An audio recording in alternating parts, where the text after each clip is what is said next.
Thank you so much, Kirsten. It's great to be with everyone this afternoon. Hope you're doing well. Coming at you from Michigan, and hope wherever you're at, you're having a great weather like we're having here. I'm really excited about this panel, innovating cybersecurity within state and local government. And I guess our panelists, please, if you could turn on your cameras, and we're going to introduce each of them in a moment. I just want to introduce myself to those who don't know me. I am the former CSO for the state of Michigan and the current CSO and Chief Strategist with Security Mentor. We're a security awareness training company, but my background in cybersecurity is back to over 30 years in the industry, starting at the National Security Agency in Washington. And I was in England with Lockheed and Mantech in the 90s, and did a lot of work with US and UK intelligence. And then 17 years in Michigan government. So a lot of different roles in Michigan, Chief Information Officer for our Department of Management and Budget in Michigan, also CISO, CTO, CSO, a lot of different CXO roles. So it's great to be with this great panel. And I want to just introduce them real quickly and let them tell each of you a little bit about their background and their expertise, because we have really three rock stars with us this afternoon. We can talk about state and local government and cybersecurity in that context. Let's start with Mark DeHaas, who's the Director of Information Security and Development of Threat Research at Lumen. Mark, welcome. Why don't you just tell us a little bit about your background and your role at Lumen?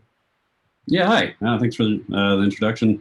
My name is Mark Diaz. I have been with Lumen for over 6 years now, heavily focused on the aspect of applying big data technologies to help find threats at large scale using our unique visibility. We are, as Lumen as an ISP, ranked from at least Kata's view, #1 from an ASN in terms of interconnectivity. And so we have an awful lot of information, insight into things happening on the internet through that connectivity.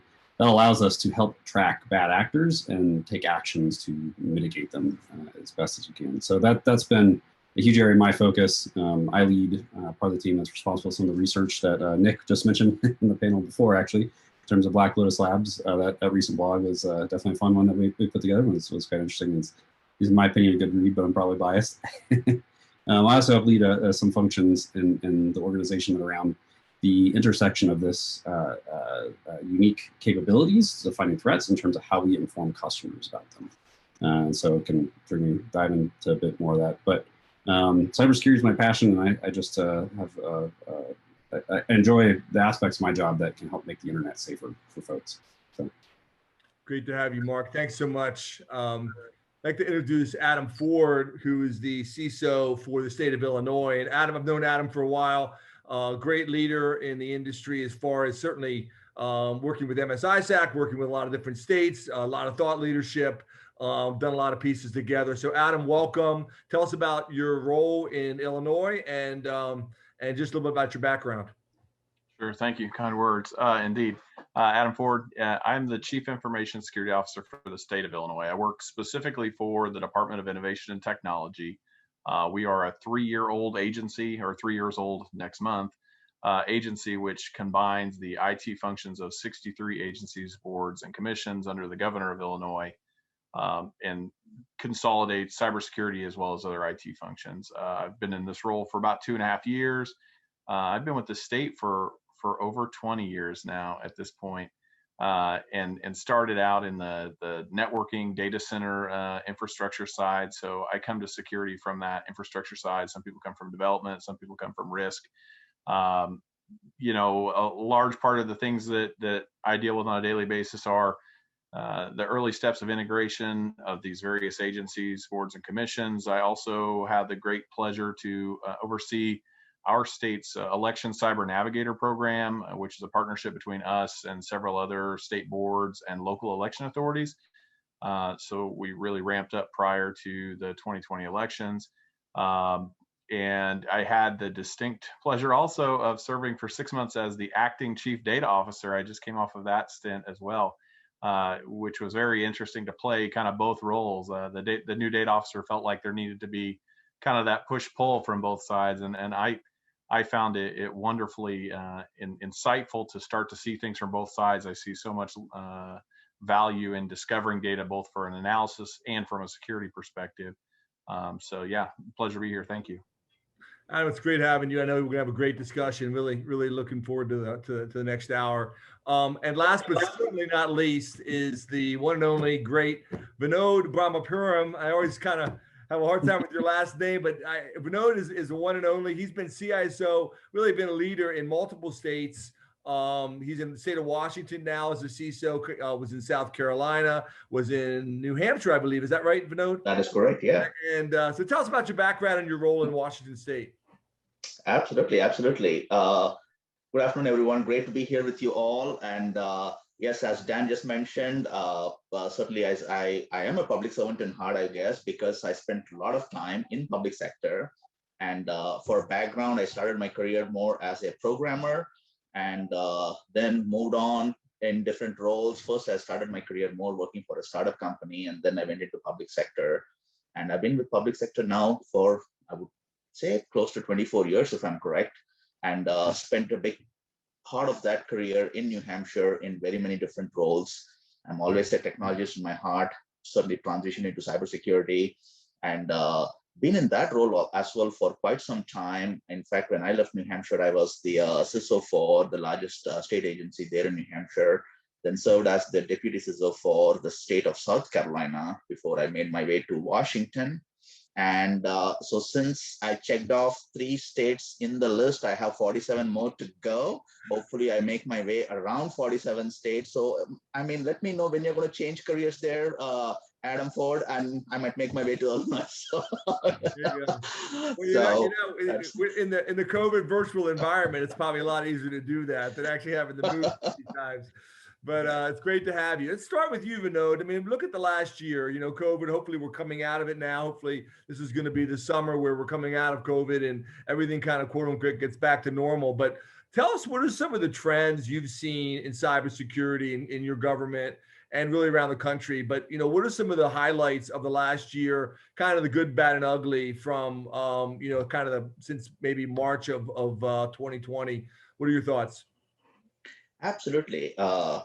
What we saw, I'm sure probably most other folks were seeing the same thing. When we talk about trends, I'm sure we all notice this. The bad actors are always trying to exploit the new change in behavior, whatever that can be, right? So as you said, Dan, what happened early last year was fear. Everyone was afraid. Nobody knew what is happening around us. And obviously they were using more that as a strategy to now create a mechanism to create their starting point. That's what it was. When we talk about trends, the trend has always been to exploit the change in behavior. Change in behavior last year was, yes, we were all dealing with a pandemic. There was a lot of fear. What that also did for the workforce, everybody was remote.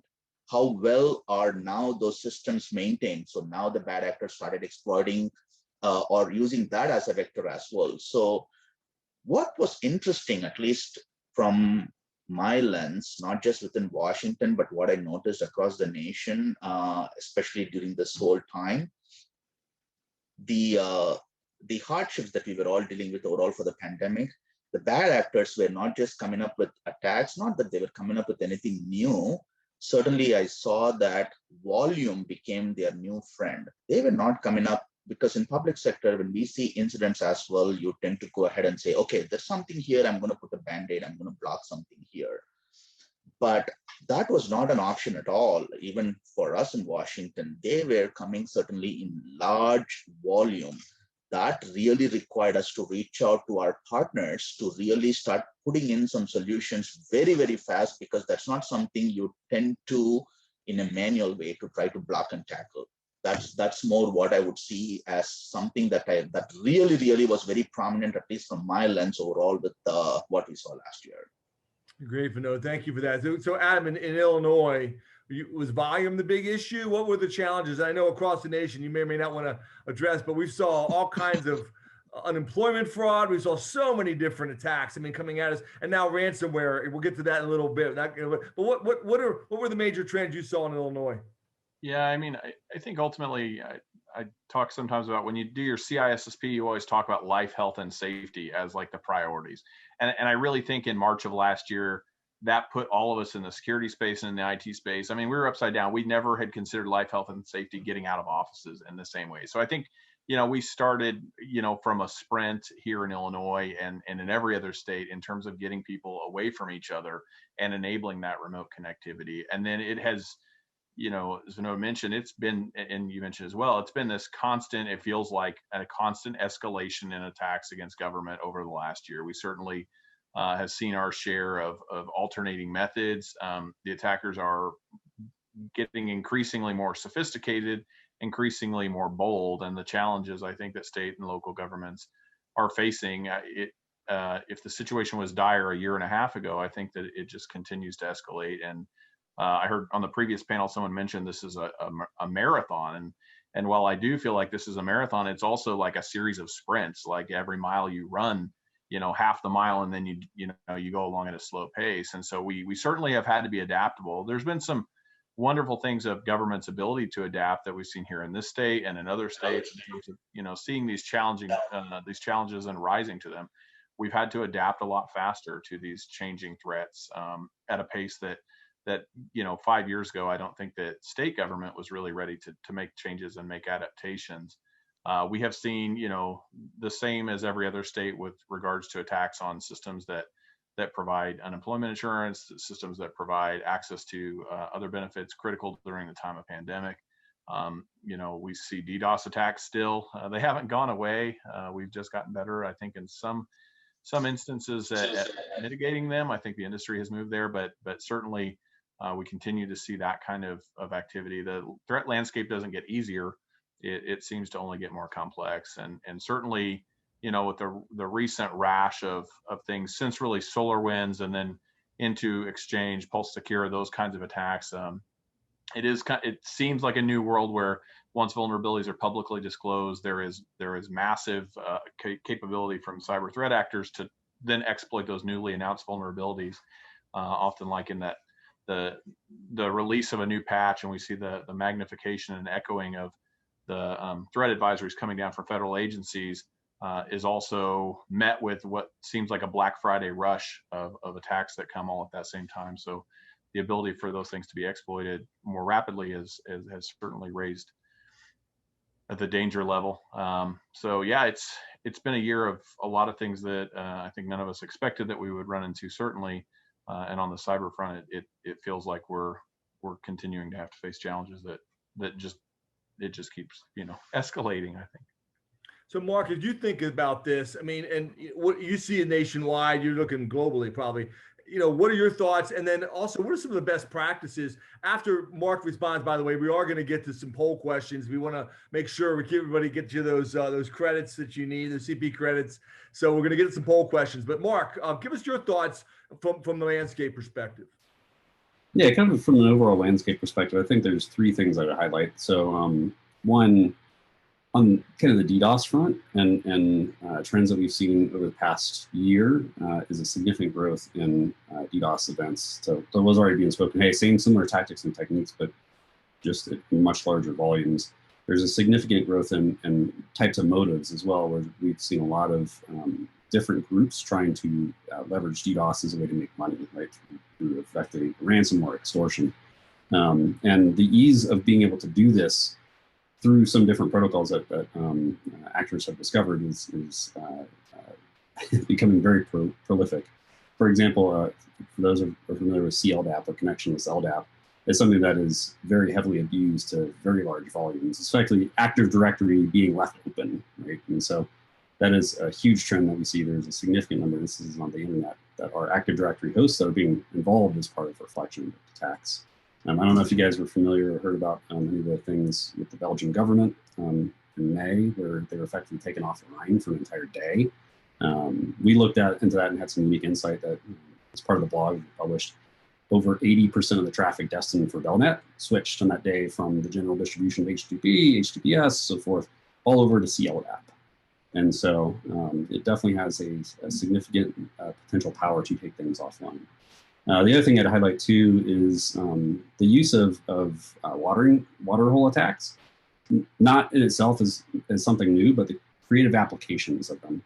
We've seen some actors leveraging them to initiate outbound SMB connections to steal in NTLM hashes or Windows hashes effectively. So and back in 2020, I think it was the San Francisco airport website was compromised. And someone put a link to a IP address that was a file / URL, and then some PNG. And when the victim's web browser visited that site, would reach out and then share a significant amount of information that most organizations weren't prepared for, expecting that would be shared. Yeah, so those are two of the main ones, at least, that I'd have from a global trends perspective.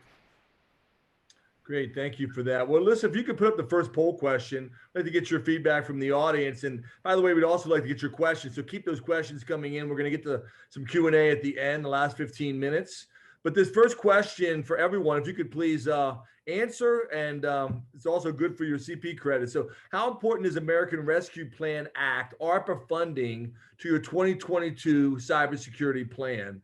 And you can range the answers here from very important to important, indifferent, not important, I don't know. So please get your answers in now if you could. How important is the ARPA funding to your 2020 cybersecurity plan? We'll give it about another 10, 15 seconds and we'll take a peek at the results. If you could flash those up. Okay, great. A lot of people don't know. So a lot of not knowing here. To be a good lead-in for our two distinguished CISOs from Washington and Illinois. But very good. Thank you for that. Appreciate it. We'll come back to another question in about 10, 15 minutes. Adam, let me jump over to you. I mean, funding isn't really one of the top things we're going to talk about here, but as you think about, your challenges and your strategies, what are some of your recommended strategies for looking at your needs and then strengthening your data posture? You mentioned that you had that dual hat, but of the data privacy officer. But what are your thoughts about that? And you throw in there, is funding an issue for you guys? Yeah, I mean, I think, any state, and specifically even more when we start talking about our local partners, I mean, funding and being able to bring forward the large number of legacy systems in use of the states and local governments. There is now and likely will remain a funding challenge. I think, in terms of strategy, the president's executive order talks about zero trust and the move to zero trust architectures to defend ourselves, the move to assume breach posture. And fundamentally, zero trust starts with having an understanding, a catalog of both the users, the assets, the applications that you have, within your environment, including data, including, information systems. So, here in Illinois, we are intensely engaged in trying to gather as much information about our operating environment as possible. I mean, we're 3 years old, so there certainly are always, rocks to be overturned. And look at that. You can't secure what you don't know about. You can't defend what you're not monitoring. And so I think, for us at the state level, a lot of focus is on building those building blocks that will enable us to further implement, the zero trust architecture, trust no one, and really understanding where is that, key value within state government to provide the most intense monitoring and defense. What is going to have the greatest impact on our residents here in Illinois if those systems are lost. I think, the same thing, I kind of pivot a little to local government. I think the challenge there is even more vast, in that oftentimes they lack any staffing whatsoever beyond just funding. It's funding and staffing to start to take on that challenge of doing, organizational risk assessments, let alone conducting vulnerability scanning and inventorying their assets, which are absolutely critical to understanding where your weak points are. So, in the data role, what, I very much found is that state governments have a lot of data. Every state government has been collecting a lot of data for a long time. And that data can be locked up in silos. It's important, I think, from a data analysis, a data sharing, a policy perspective, that those silos be identified and the data that can be shared and used for analysis unlocked. At the same time, there is a corresponding cybersecurity requirement that we need to understand what data is where and how do we defend it, how do we, ensure that appropriate controls are applied to the data. Ultimately, we mentioned earlier ransomware. I mean, ransomware fundamentally is about data and taking away, our access or your access to that data. And so if you don't understand where your data is, certainly the threat actors are sophisticated enough now that they can start to move around and find it for you. But that's certainly not how you want to figure out that that file share was important. So. Great, thanks for that. Vinod, follow up to that. In Washington, maybe a little bit of discussion about funding, but also, how do you assess, where you're at today from a technology perspective, and then what are some recommended strategies for evaluating, agencies' use of data and protecting that data? How are you going about that in Washington State? Perfect. I'll add, in fact, that's the question. First of all, the polling question and the responses, I think they're so spot on. In fact, kudos to folks who responded. I'm happy to see 39% saying that I don't know, which is the true state. And I'll say why. A lot of what Adam was saying too, that's exactly right. Adam is telling us about the context of Illinois. He's giving us what Illinois is, what is the current state and what the challenges are.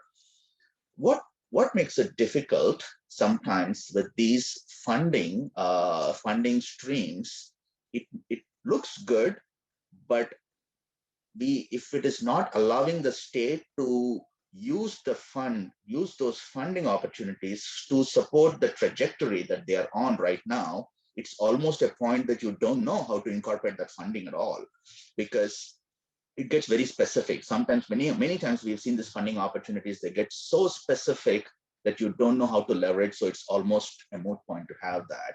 So even in Washington, recently we saw the same thing. Dan, first of all, let me say what we are doing in Washington as well.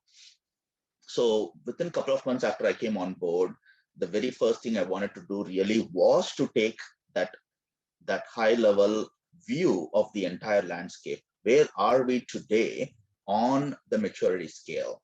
What needs to be done? How do we move the scale overall across the entire state from a maturity perspective?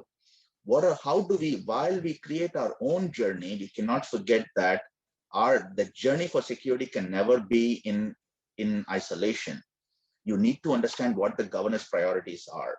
What are the technology priorities? So you have to consistently take all of these items in that space and say, now, from a technology standpoint, this is where the state CIO is heading. This is where the governor is heavily prioritizing. Now, how do you plan your maturity to now support the growth of those objectives?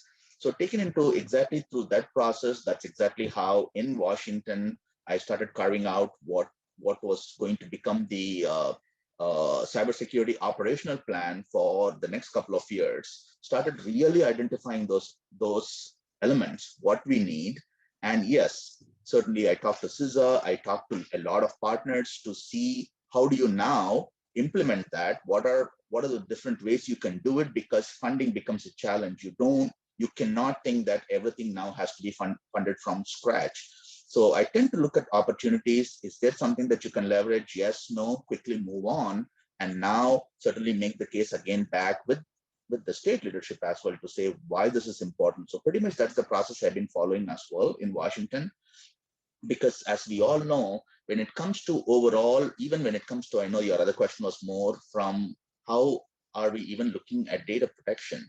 So this is something that we all deal with common as well, right? So we have to build the right governance to begin with for strategizing our efforts across data management to begin with. So even knowing that what we have in place in Washington, some things were still not possible without certain policies.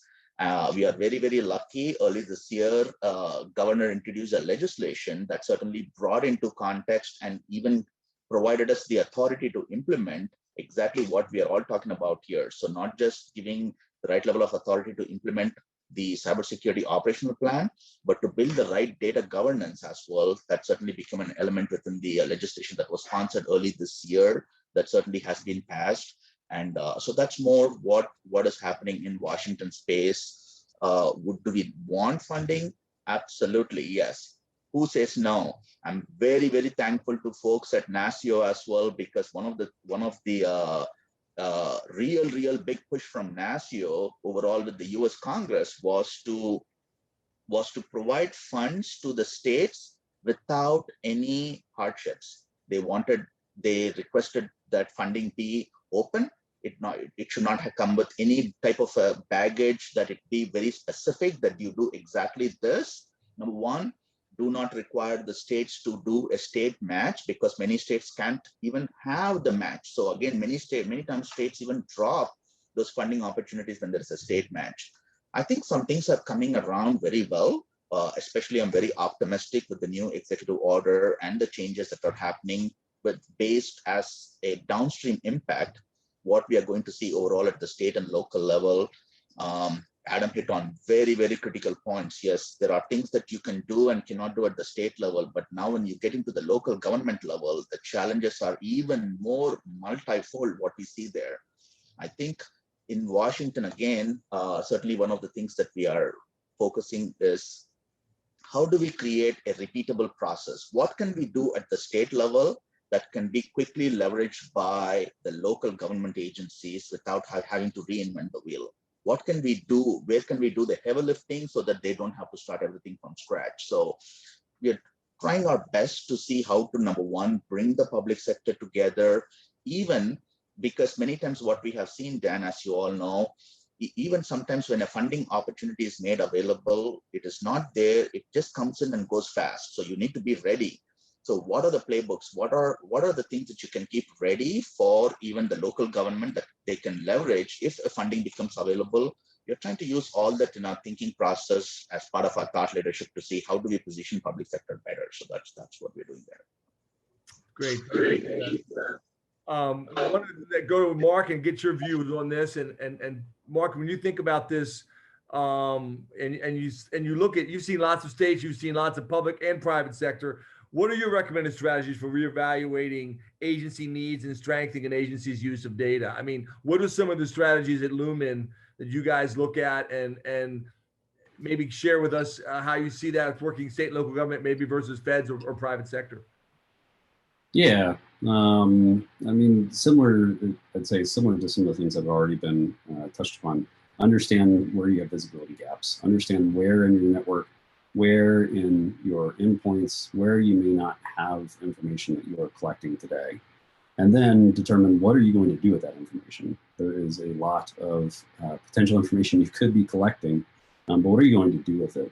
If you don't have a threat, a team that is tracking the particular types of threats. So to me, I see kind of, hey, there are two aspects to how you deal with threats in the landscape. One is the reactive side, and one is the proactive side. Reactive side is the typical incident response everyone thinks about, but the proactive side is where a lot of the data can come into play and can be very handy from a perspective of, hey, I know these particular types of actors in these groups are going to be targeted against the state or local government. Having some resources that are understanding that, and then looking into the data to identify, coming up with hypothesis and theories. Okay, this particular actor is going to be potentially trying to compromise end users to get access to our network through water hole attacks or whatever other types of means, and then going through the data to find supportive evidence that shows that this may have happened, and then continuing to chase that thread until you get to the bottom of, yes, we did have a compromise, or we did not, and this is how far they've gotten to, and then highlighting out to other defensive teams within the organization what can be done to address and close these issues such that it can't continue to be abused in the future. So for me, I think from a state and local perspective, that's something that's effective.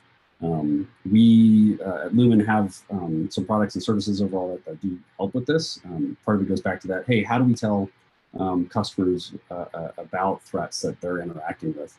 There's a service, secure log monitoring, that one of the teams that I help lead is continuing to build out and evolve that particular type of use case. And that is, to me, if you're not partnering with someone to do it, make sure that our state and local governments are spending time for that, because actors are finding not just really complicated things that are out on the internet, but really simple things. Like if anyone's familiar with the stuff that happened in the state of Florida, in Tampa, which hit home for me a little bit, but I'm originally from Florida.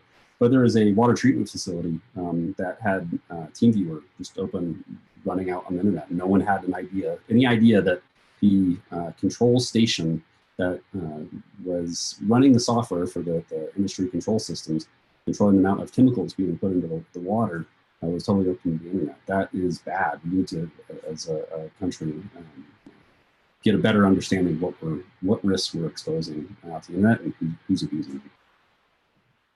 Can I jump Thanks on for that, Dan? Great, Adam. Yeah, just because I think, I think Mark and they definitely hit on some things that are certainly top of mind here in Illinois, and ultimately with regards to federal funding, I do think, where does the ARP fit into our plan? I answered, I don't know. But I think that the notion that there be kind of, that there is continued unrestricted funding coming down, seed capital for investing in different programs in different states is absolutely critical. And I think, what Mark mentioned, I think that getting left of boom, if you talk to the National Guard, left of boom, right of boom, there is so much more value, especially for not just states, but for our local partners in being able to move there. And so, we certainly, all of the CISOs, we talk and interact and try to learn from each other, but building those relationships, I think, additional funding, building relationships with our local partners ahead of time, because it can be very intimidating. It's such a complex environment, and understanding that sometimes doing simple things can make a difference. If you were to come to someone after their garage caught on fire and explain you shouldn't have stored lithium batteries on gas cans, they would have greatly wished to have known that a week before. I think that additional funding that can support those kinds of initiatives is absolutely critical to helping us lift up our local partners, because oftentimes I think even the messaging that goes down, even as we try to communicate it down, it's still very technical and can be very intimidating to know where to start. So. Good stuff. Let's get to another poll question, get to the audience here. Listen, if you could put that up, the second poll question will kind of lead us over into the framework discussion a little bit. In your opinion, what is the biggest risk framework associated with cybersecurity at the state and local level in light of evolving cyber threat landscape? And then you've got your options there. So we'll give you about 30 seconds to respond to this, maybe, and then jump over to some questions around risk frameworks. I just would add to what Adam and Vinod was saying real quickly and mention that I know there's a lot of other pots of cybersecurity money that they're talking about, dedicated $500 million to state and locals just for cybersecurity. There's other types of pods. I know NASIO is working on things. So I think some people, maybe some of that confusion was around, one pot versus another, but I think there's a definite urge for federal funding around cyber. Identity is at the top, along with detection, then response, a little bit of recovery, not so much, and then other, not so much. So with that, Vinod, let's jump over to you. What are some risk frameworks associated with cybersecurity at the state and local level in light of evolving cyber threat landscape? So Vinod, what are your thoughts? We could go and take that down. I think close there. And Vinod, take it away. First of all, I'm so glad that even the polling question is talking about a risk framework, not a control framework. I love to joke about this as well. If we just take a look at our journey at each of our states as well, just if we take a look 2 decades ago, what were we doing? I think we all start asking a question, what the heck were we thinking, right? We were so controls focused, and now it is so amazing the shift that we all have made, where now the focus is on risk overall. So that's the number one. So kudos right there. So overall in the states, I can share where we are or what we are doing in Washington. So in Washington, we had a risk framework, or rather a security framework, I should say, that was more homegrown, and that still worked well for the time that it was used. But certainly when I came on board, I knew that it is not aligned with risk. That's exactly why I love when I see a question like that as well, because I knew it was very prescriptive for what the intent is to achieve or to ensure security, but it was not certainly didn't have the flexibility to inject risk. So from that angle, certainly at least I'm a strong advocate of the NIST cybersecurity framework. I think it gives really state government, state and local governments really a method to start somewhere, because this is all about creating your journey. We have to be very cognizant. We have to really know our current state, understand our current state. I know Mark was touching on these ones too, right? We have to know where we are, and we have to have a very meaningful plan, very similar to the SMART objectives. We have to make a plan that it is very specific, it is measurable, it's achievable, it's realistic and timely. So you need to know that you can achieve it. It has to be very relevant to the challenges that you are facing in your environment, in your ecosystem. So for those reasons, certainly I'm going to say that to begin with, certainly, I think it's great that we have these frameworks that have also come up a long way now. Certainly now I'm having a process in place to sunset our homegrown, or rather a framework that was developed within the state. We are putting methods and measures in place to sunset that, and now to have the NIST cybersecurity framework as part of all of our operations. And so I think that's the journey where we are at. And certainly not, I'm actually very happy to hear about a couple of other frameworks that have also made their way, especially the CMMC, which the federal government is very heavily focused. I think that is great. That is very excellent, because these are all things that are coming together. This is what I call as taking a step back, looking backwards and saying, what are the things that we could have done better, whether it is what are the things that we could do different when it comes to third-party risk management? Certainly, where can we use better methods to even have better relationship with vendors, where you are asking what you need to for protecting your information. So I think I certainly have, from my perspective, especially for an effort that we recently did evaluating different frameworks, I'm going to give certainly my support for the NIST cybersecurity framework as well as the CMMC for exactly for that reason. So. Great stuff. Adam, anything to add to that? Yeah, I mean, we actually, I mean, yes, definitely. We use NIST. I mean, we're NIST aligned at the state level. With at the local level, we actually we recommend the smaller entities to align in terms of control framework. I mean, we start with a risk assessment, but we map against the CIS controls. We found them a little simpler. And we were able to reduce that, the risk assessment that we perform with local government, from hundreds of questions down to 15 or 20, 20 addressing the controls. And I know that it's now 18 instead of 20. So it's, like 7-minute abs from Something About Mary. But, I think that ultimately there's some part of frameworks. Aligning to a framework is absolutely critical at the state level. Certainly the level of controls that we need to align to with our federal partners and our taxpayer information and criminal justice information, it fits really well. But at the locals, we're looking for approachable to them, and so we use or recommend to them to align to CIS. Both, map to each other and identify. I think identify and detect being the top responses from the poll are absolutely. I've been identify, but ultimately it's number one in the risk management framework. It's the top 2 or 3 in CIS controls, because it really is taking stock in the landscape around you is absolutely critical. And then it's really hard to defend what you don't know.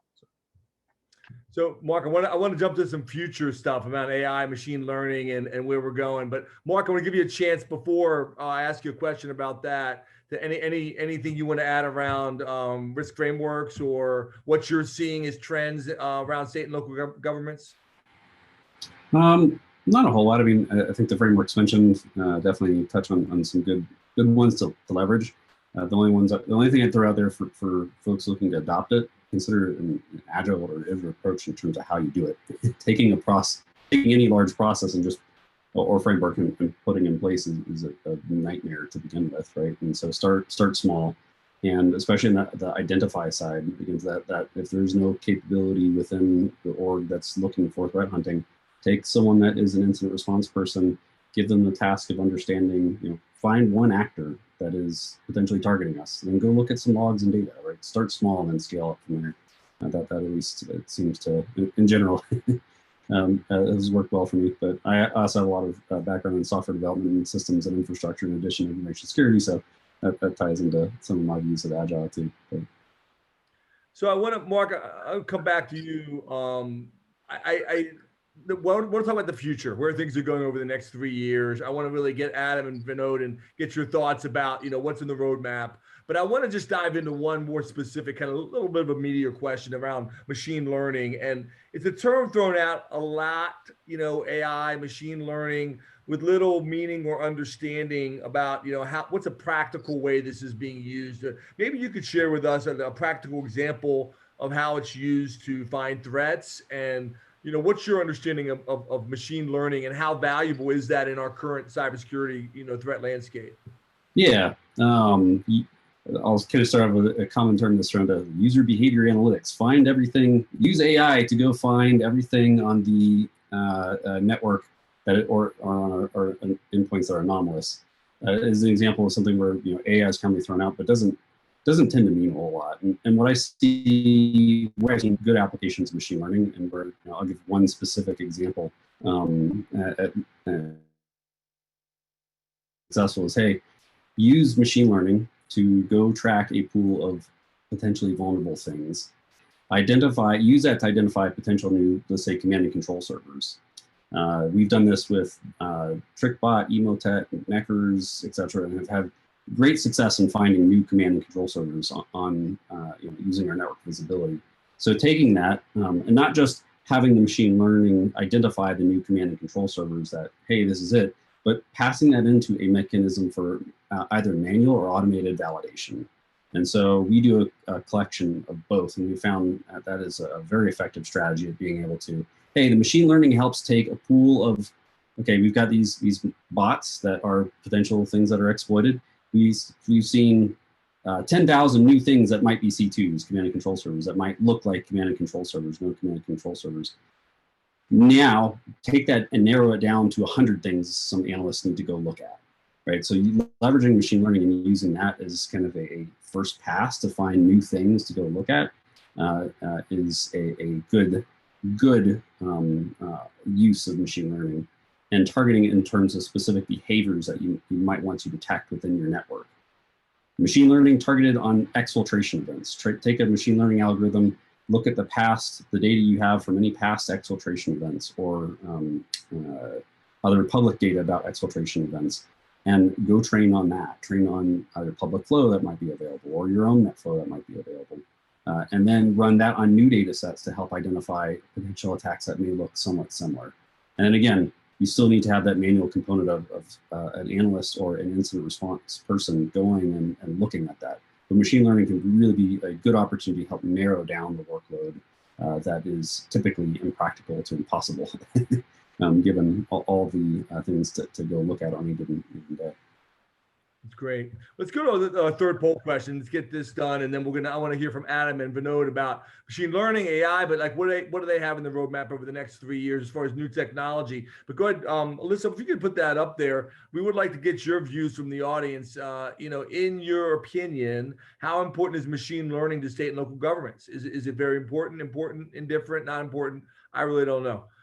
Give you about 30 seconds to answer that. Also want to just keep those Q&A questions coming. We're going to get about 10 or 12 minutes of Q&A. We're going to have a wrap up here the next 15 minutes, kind of final thoughts from our expert panel here. But we still want to get a few more questions. I know we have 4 questions in the queue right now. Let maybe get a few more from you. So Alyssa, if you go ahead and give us the results. It looks like it's important. 28 say very important, 53% say important. So we're do the math here, guys. 90, almost 90%, 81%. I can't do my math fast enough here. 81% say it's very important or important. And then another 17 don't really know. So, people think it's important. Thanks a lot for that. Jump over to you, Vinod. Is machine learning on your roadmap? What are you thinking about when you think about new technology? The next, I'm just going to say 3 years. I'm just picking a number there. 3 years. What's in the plan? Fantastic. So part of me wants to say, is that even a question? Because I think I'm more going to say that's my perspective. I think it absolutely is, because let me, you know what, I want to reflect on your on an interview with the CEO of Darktrace that you posted recently as well, Dan. I think I want to echo quite a few points from that interview because it's so spot on, right? What we are seeing is the bad actors are so steadily changing behavior, and we are consistently now trying to follow and then block. We are trying to block things after we know what has been a change in behavior. How can we get ahead of that? How do we recognize what is a known behavior in your environment? What is the right change in behavior? Because when we make changes, any change, usually it's always going to be gradual. But as I was describing, even the events from what happened to Washington, let's look at the security incidents in Washington. When we had our employment security incident happening, what exactly happened? So there was a policy decision that said, let's try to provide benefits as soon as possible. That was just the perfect, that was the perfect thing for the bad actors. You're going to make a decision soon. I'm going to now submit benefits in a very short amount of time so I can actually run away soon, right?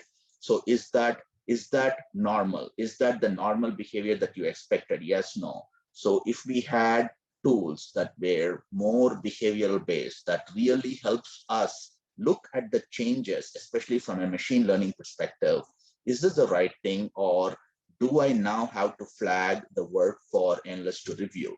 So this is where I feel, is this part of the roadmap? Absolutely, because again, I like to encourage everyone to think about your organization. In public sector, we have to be very, very realistic on what can you accomplish through human beings.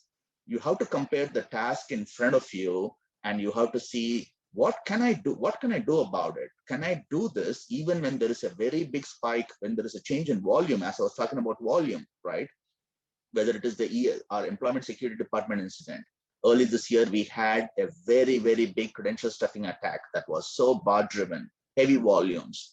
So the real challenge at that, why I believe this has to be part of everyone's roadmap to make the transformation, because this is not about digital transformation. This is about security transformation from my perspective. Very, very critical transformation where we start looking at the evolution of the threat landscape, start having the practical, pragmatic picture of what can you and cannot do, parse out the work, especially how you plan your strategies and everything, and see where are those areas that you have to heavily rely on technology to help do the work, where now you parse out the work in a way where technology is telling you, is this noise, or is this something real? What is it? And now have people that you can afford to have do the work at that point. You always need people, you always do. What we are really dealing with across that is so widespread around us is, as I mentioned, these things are not going away. We are having immense changes in the behavior. Just, I know we are going to get to ransomware as well, but let's look at even some of the groups that were steadily doing this. They were going away for some time. Why? Because they were updating their toolkit. Even before you catch up with one of their earlier toolkits, they're updating their toolkits. I had to chuckle when I read the Twitter feed from the Colonial Pipeline hacker group that did that. They have an R&D unit that they said that's how they fund. They have an R&D unit. Where is our R&D unit? Right? Exactly. So Yeah. this is the world we are living in. So I think now that's where I'm going to look at ATARC as well, to be the R&D unit for all of us, right? And that aside, really, like what we have to really do is create the transformation for security in our respective organizations to say, what am I able to successfully do right now? But even if I look at the data, make a very data-driven decision. Look at how things have evolved. Some things you may have ducked, just narrowly escaped. Some things just went to the neighboring state, but it's going to come to you. Have that as part of our strategy. It's already part of my strategy as well as part of my operational plan, as I mentioned. The whole aspect of really getting into user and entity behavior-based analytical tools, trying to get into those behaviors. What is normal, what is not? How do you really have the tools to help you see that and alert you? That is exactly what it is. In fact, the polling question that's been, when the one from prior as well, when we saw so many folks saying identify and detection being so prominent, that's exactly what it is, right?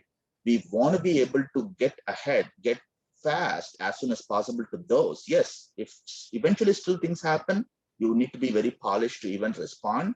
But how do you detect? How do you watch like a hawk what those changes are and be able to trace it on time, be able to act, and then also use the human intelligence where you need to? It's very, very important for us to take the time to really strategize that and create a plan for your respective organization. So yeah, that's my take on that one. So that's fantastic. Adam, just two minutes real quick, because we got to get to some audience questions. Yeah. Give us 3 years and 2 minutes. I mean, what are your hot projects for the next 3 years? And is machine learning a part of that? Yeah, I mean, I think absolutely. Machine learning is a force multiplier. I mean, in and of itself, like no one technology is going to solve this problem. It has to be in partnership with all of the other things that we're doing. Certainly, I think there's value in any time that we can add efficiencies to our staff. There's much written about the shortage of technology staff, of cybersecurity staff. We have to consider all of the tools in our tool belt.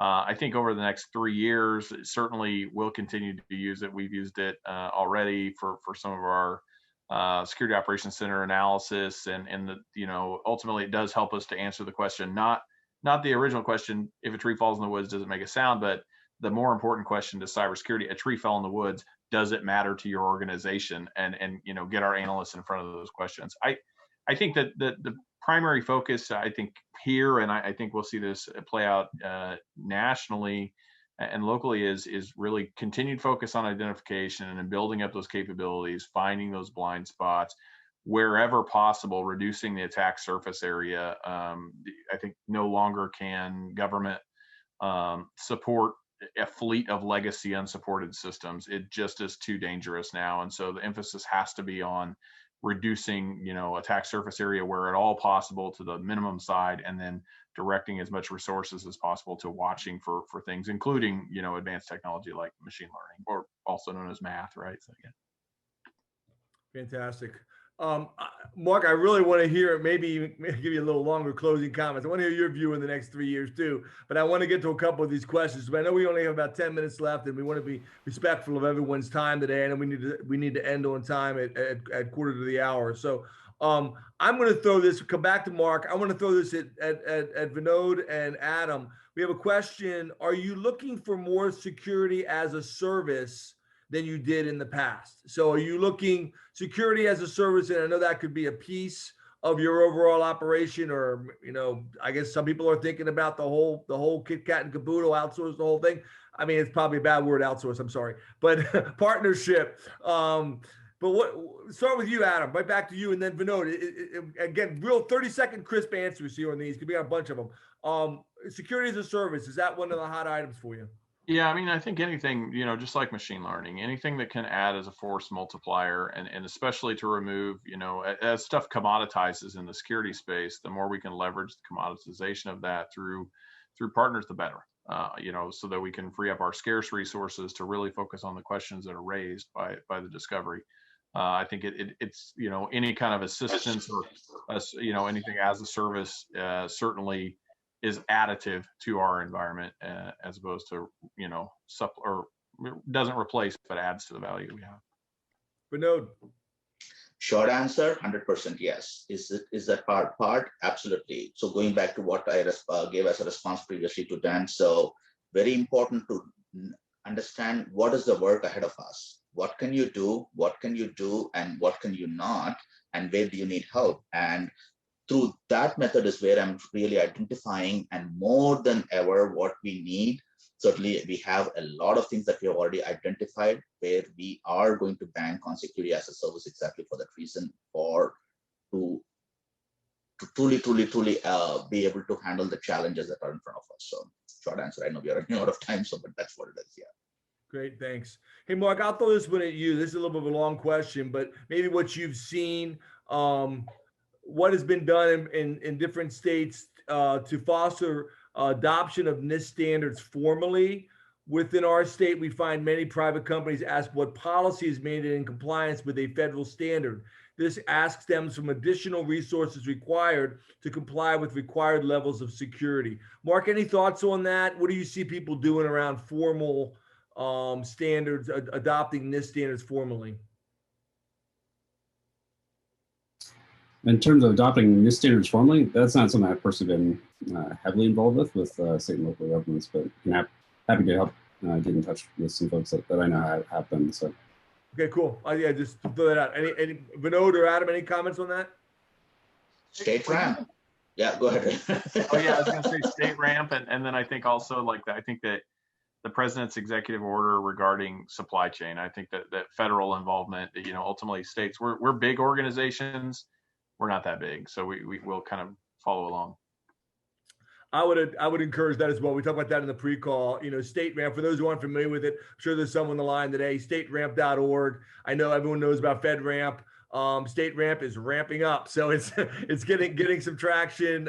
Little different governance model, a little different approach to some things. Hopefully a little bit lighter weight, but I'm very active in that as well in the Standards and Technology Committee within StateRAMP. So I would highly encourage people to jump to that. We're down to the last 6 minutes, guys. I want to start with Mark. And Mark, you can also give us a 2 minutes each, guys. I really want to hear one takeaway from each of you. If people think back about this, a week from now, 2 weeks from now, they're sitting on the beach in Ocean City or something. I remember that one panel. It was a great panel. What was the one thing you want them to remember? But Mark, I'll give you a little bit extra minute. We didn't get a chance to talk about the future. Is machine learning the top issue? What do you see from Lumen as the top, maybe two questions here for you then. What do you see as the top 3-year challenge? And then what one takeaway would you have? And then I'd hear a takeaway from Vinod and then from Adam. So Mark, take it away.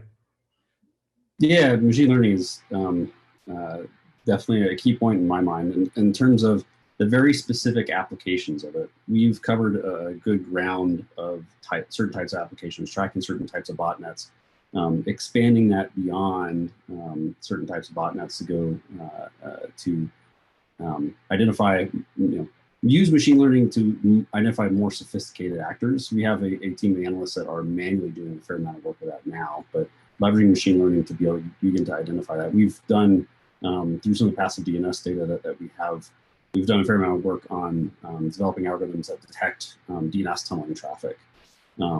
Taking some of these algorithms and then also being able to apply them on customer logs that are participating in part of those products and those services, I think are, for me, is a key aspect of the next 3 years. Hey, how do we take all this stuff that we do across the network really well and then also apply that to customer logs that are being transmitted to us? Is an interesting and unique space, but also to me seems like, again, something that can be really beneficial in terms of helping be a force multiplier. You have an algorithm that is monitoring for certain types of exfiltration events or certain types of callbacks, things along those lines that can then go highlight out for someone to look at. So when they go look at that one thing, it's something that's actionable and something that can be that needs to be responded to versus, well, I need to go filter through 100 things. That sucks. No one wants to have to do that just to find one. And so to me, that's a key focus, continued focus for us for the next few years. The closing remarks, at least the one thought I want people to walk away from this is, who in each of your organizations or each of your state and local organizations, who is it that you have responsible looking out for and thinking of that threat hunting aspect? Who is spending time or thought process figuring out these are the type of actors that are targeting us. This is their common techniques. This is their common tactics. And who is then also partnering with other organizations to get an understanding, whether it's other state and local governments or it's Lumen or there's plenty of other teams out there that you can get insights into that help describe actors and what they might be targeting. So that way they can spend time looking within data to help identify the stuff that a lot of common methodologies aren't going to catch. So who's that person and who's leading that effort? That to me is at least what I'd say. If anything, I want folks to walk away from it would be that. Great question. Really, really good, thought provoking. Thank you for that, Mark. Appreciate it. Vinod, What's one takeaway you have people to remember?